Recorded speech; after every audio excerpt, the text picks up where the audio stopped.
Olá, pessoal. Continuando a falar sobre o artigo da Christine McLeod e do Alessandro Nuvolari, que é o artigo Inventive Activities, Patents and Early Industrialization. Ele vai falar sobre uma síntese bibliográfica, né, de estudos nessa área, sobre eficiência do sistema de patentes nessa industrialização inicial. Então, primeira parte do vídeo eu falei especificamente sobre a questão da Revolução Industrial na Inglaterra. Agora vou, continuando com o artigo, mostrar a situação nos Estados Unidos. Né?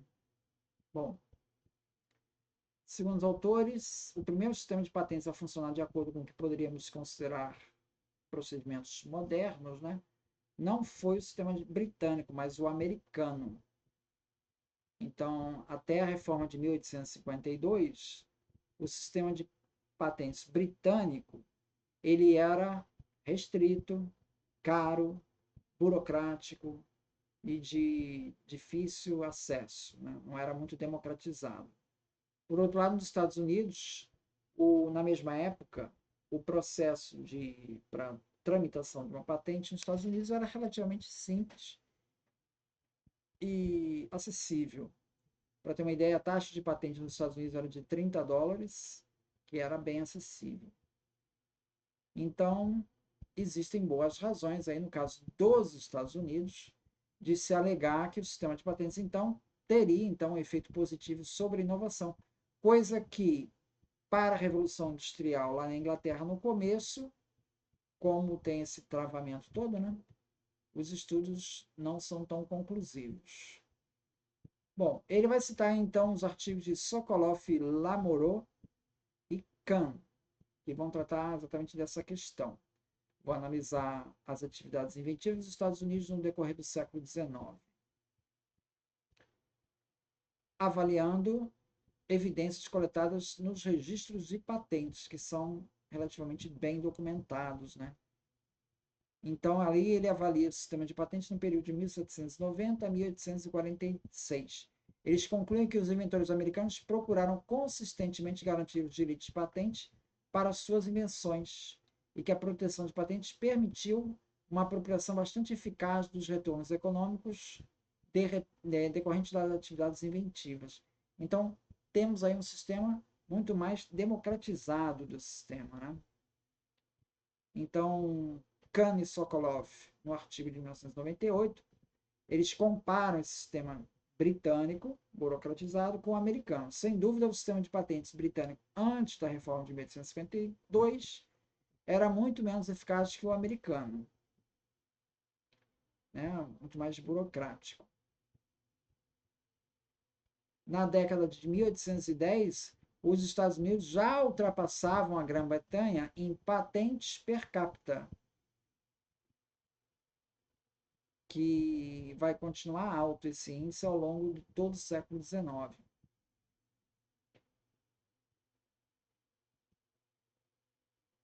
Bom, essa então é a conclusão mais positiva do Sokolov, da Lamoureux e do Kahn para a situação dos Estados Unidos. Tá? O Joel Mokyr, no estudo de 2002, ele vai fazer uma crítica a esse estudo do Sokolov, que isso não parece consistente com a visão tradicional dos historiadores de que esse período de 1790 a 1850, que seria o período em que o sistema de patentes estaria precário na Inglaterra, né? Mas, paralelamente a isso, os historiadores dizem que essa é a fase em que a Inglaterra estava liderando a corrida tecnológica. Né?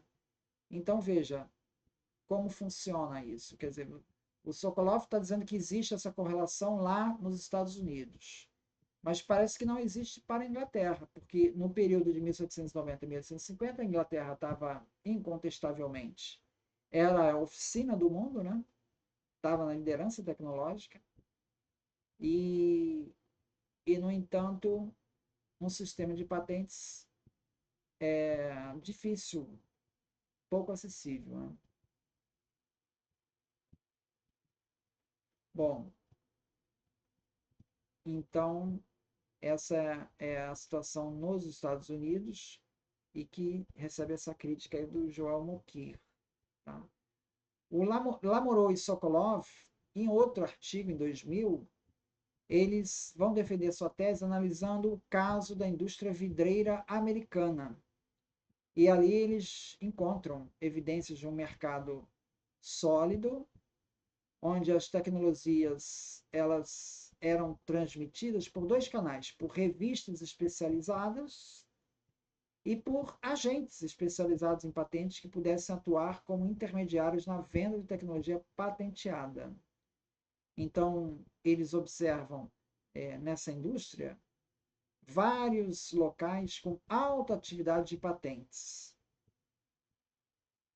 que nesses locais, onde havia uma alta atividade de patenteamento, havia pouca produção de vidro. Em sua opinião, essa descoberta indica que aprender fazendo e transbordamento do conhecimento desempenharam um papel relativamente menor no desenvolvimento da indústria. Os clusters geográficos de patentes da indústria de vidro são explicados pela existência de um mercado mais desenvolvido para essas tecnologias. Então, embora é um estudo de caso, né, eles acham que é possível fazer uma generalização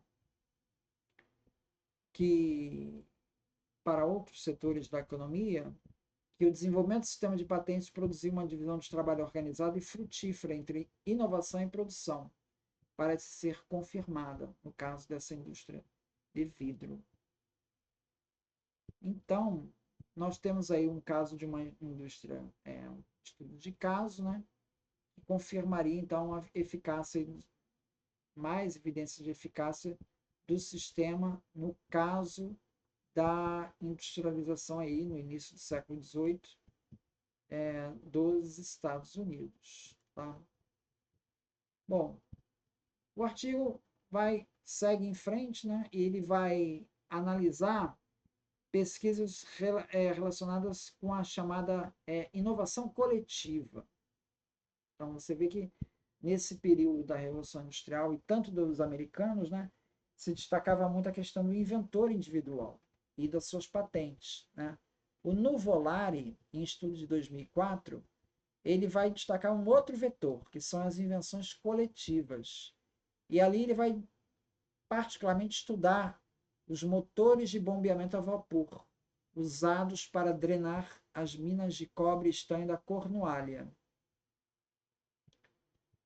Então,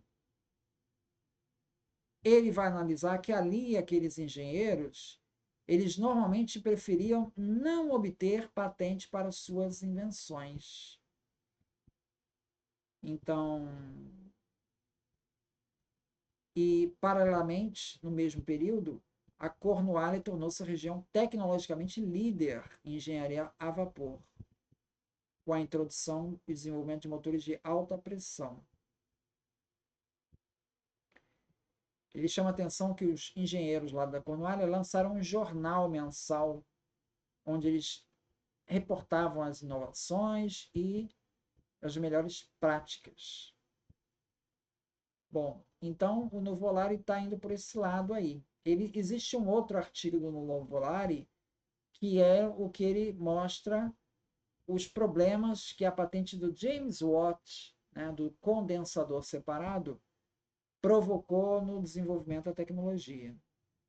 Bom, seria errado supor que esse fenômeno da invenção coletiva é uma coisa exclusivamente britânica. Existem outros autores que estudaram esse mesmo fenômeno da invenção coletiva nos Estados Unidos no século XIX. Louis Hunter, ele estudou a indústria de motores de alta pressão para os barcos a vapor nos Estados Unidos no século XIX, onde também teria essa invenção coletiva. Então, segundo ele, os litígios que existiam no passado com as patentes do Robert Fulton e do Oliver Evans, eles podem ser uma das razões para a visão negativa das patentes para esse setor de mecânica. Tá? Talvez o mesmo tenha acontecido lá na Inglaterra. Né? Aquela experiência negativa com James Watt talvez tenha impactado os engenheiros lá da Cornualha com os motores de alta pressão. Já não usaram o sistema de patente porque viram que deu problema ali com James Watt. Uma coisa parecida aconteceu aqui no setor de motores de alta pressão de barcos a vapor nos Estados Unidos. Forey e Eli Pérez também sugerem, ao estudar a indústria de seda em Lyon, também essa questão da invenção coletiva. Tá? Bom, outros estudos vão trazer uma abordagem que vão levar em conta a questão do patrocínio, tá?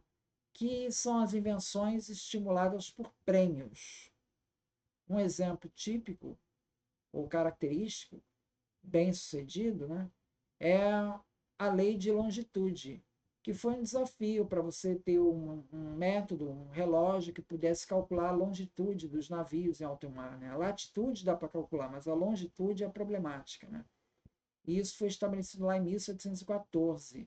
Quem resolvesse o problema ganharia um prêmio lá de 20 mil libras. O prêmio acabou sendo atribuído em 1775. Levou 60 anos aí. Para John Harrison, por meio do seu relógio perfeito. Mas isso não sem uma prolongada discussão. Então, veja, mesmo o exemplo mais bem sucedido para o patrocínio público na promoção de invenções, ele é problemático, porque esse prêmio do Harrison foi sujeito a contestações. Né?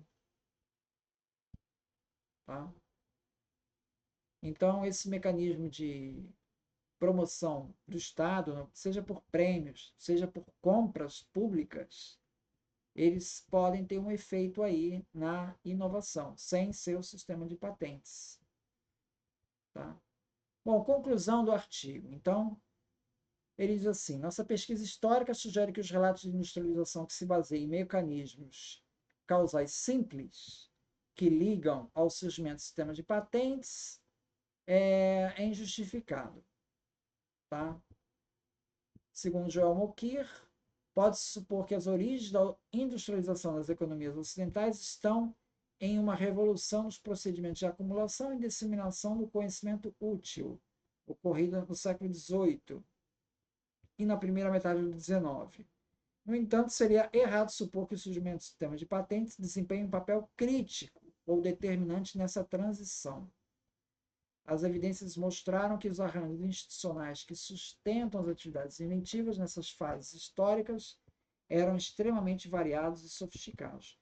Então, veja, está fazendo a análise final aqui, no final acaba sendo uma análise negativa, apesar dos estudos aqui nos Estados Unidos terem sido mais favoráveis. Né? Então é isso. Muito obrigado, então.